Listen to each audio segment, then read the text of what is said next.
पाळी अनियमित का होते? तर शरीरातील हार्मोन्सचं असंतुलन. पण हे असंतुलन नक्की कशामुळे झालंय हे शोधणं महत्त्वाचं आहे. नमस्कार, मी डॉक्टर मंजिरी जोशी.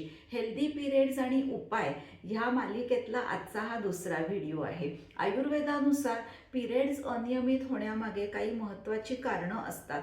सगळ्यात महत्त्वाचं म्हणजे वाताचं असंतुलन. वात असंतुलित झाला की पिरियड्स उशिरा येणं किंवा स्किप होणं हे प्रॉब्लेम्स येतात. चुकीची झोप, उशिरा झोपणं किंवा अपुरी अनियमित झोप तुमच्या शरीरातील हार्मोन्स बिघडवते.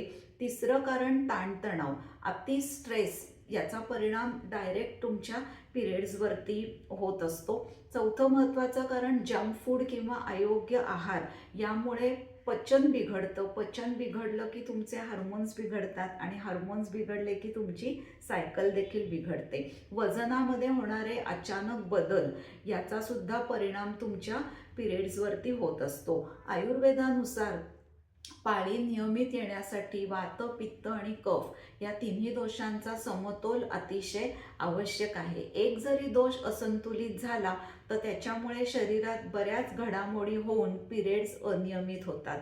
आयुर्वेद फक्त लक्षणांवर नाही तर मूळ कारणांवर उपचार करतो.